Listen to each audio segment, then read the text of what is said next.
शशिकला साबू जी, राधा वल्लभ श्री हरिवंश परम पूज्य महाराज जी, आपके चरणों में कोटि कोटि वंदन। महाराज जी, आपके श्रीमुख से सुना है कि एक बालक यदि सच्ची भक्ति करता है तो 21 पीढ़ियां तर जाती हैं। तो महाराज जी, यदि माता पिता भक्ति करें तो बच्चों को भगवत प्राप्ति हो जाएगी? बच्चे नाम जप नहीं करते या फिर बहुत कम जप करते हैं तो भगवत प्राप्ति हो जाए तो देखो, 2-4 माला जपना या 2-4 बार तीर्थ याटन करना, ये सब दान पुण्य, ये सब इनका कोई ज्यादा महत्व नहीं है हमारी दृष्टि में। जो 21 पीढ़ियों वाली बात है वो भगवत साक्षात्कार करने पर है। आवागमन से मुक्त जो महापुरुष है वो बिल्कुल सत्य है। जो 21 पीढ़ियों का वर्णन बिल्कुल सत्य है। भगवान की प्राप्ति उस वंश में किसी को भी हो जाए तो 21 पीढ़ियां तर जाएंगी, चाहे वो बालक को हो जाए या पिता को हो जाए, किसी को भी हो जाए, पर भगवत प्राप्ति हो जाए। ये 2-4 माला या तीर्थ याटन या महाराज नृग का नाम सुना है? क्या सुना है? तो दान कर बहुत करते थे, खूब स्वर्ण से सजा के, और ब्राह्मणों को पूरा मकान और ब्याह सब व्यवस्था करते।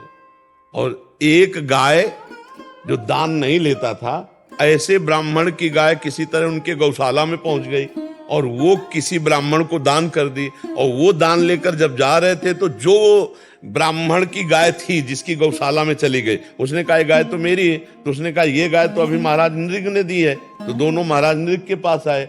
जिसको दी थी उसने कहा महाराज नृग आपने हमें दी? बोले हाँ दिया।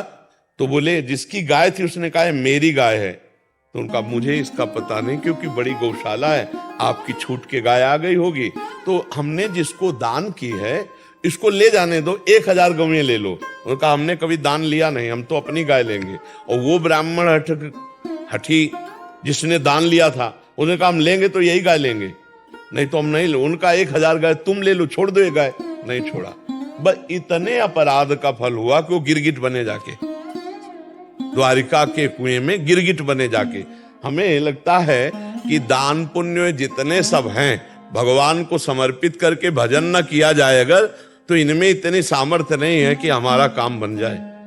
ये तो कहो बहुत से ऐसे सत्कर्म हुए थे कि द्वारिका के कुएं में बने, तो भगवान श्री कृष्ण ने उनका उद्धार किया। तो हमें लगता है कि भगवान का नाम जप करते हुए जब हमारे को भगवत प्राप्ति हो जाए पक्का, फिर तो क्या है, फिर तो 21 पीढ़ियां तरना कोई बड़ी बात है।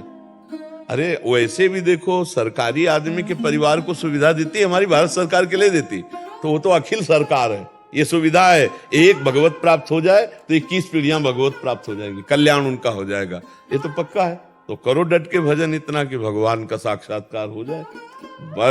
पर ये बहुत कठिन है, खिलवाड़ नहीं है।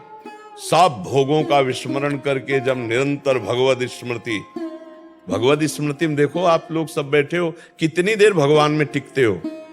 मिनट टिकना कठिन हो जाएगा। देखो ना, भगवान में टिकना, वो फौरन विषय में भाग जाएगा मन, फौरन से संसार के चिंता। वो मन भगवान में आसक्त हो जाए, आसक्त हो गया, मन पंग हो गया भगवान की रूप माधुरी में, लीला माधुरी में, चिंतन में। अब ऐसे महाभागवत से तुम 21 पीढ़ी की बात करो, भगवान कह रहे मम भक्ति युक्तो भुवनम पुनातु। यदि मेरा ऐसा महाभागवत प्रेमी भक्त संकल्प कर ले तो पूरे भुवन का भुवन, लोक का लोक भगवत प्राप्त हो जाए। लोक मम भक्ति युक्तो भुवनम पुनात। देवर्षि नारद जी ने कहा सा तरति सा लोकान तारयति। वो स्वयं तर जाता है, स्वयं तर जाता है, वो लोकों को तार देता है। पर कठिन है भगवत प्राप्ति, भगवत प्राप्ति कठिन। निरंतर भजन करना, भोगों का त्याग करके अन्य कोई स्मरण न रहना, केवल भगवान का स्मरण रहना, ये बहुत वर्षों के अभ्यास से भगवान की कृपा से होता है। नहीं देख लो, 1 मिनट भगवान में नहीं टिक सकते, कितना कठिन है। सबसे बड़ा विश्व का कठिन काम है भजन। लोग कहते हैं माला घुमाने में क्या है, आओ बैठो, हम जैसे कह रहे वैसे माला घुमा के दिखाओ। सामने राधा नाम लिखो अपने दिमाग में, और आंख से उसी को देखते रहो, और कान से उसी को सुनो, और अंदर से वही बोलो। और हर एक मन का उतना ही सकिले जितना राधा बोला। अभी देखो तुम्हारा मन कहेगा ये माला रखा है, और भागेगा संसार में। लगा के देखो, सबसे कठिन काम दुनिया का मन को संसार से हटाकर भगवान में लगाना, सबसे कठिन काम। अब बताओ, है ना कठिन काम? सबसे कठिन काम है मन को भोगों से हटाकर भगवान में लगाना। भोगों में लगाओ, 3 घंटे फिल्म चला लो, बिल्कुल आनंद से बैठे रहोगे, कोई परेशानी नहीं रहेगी।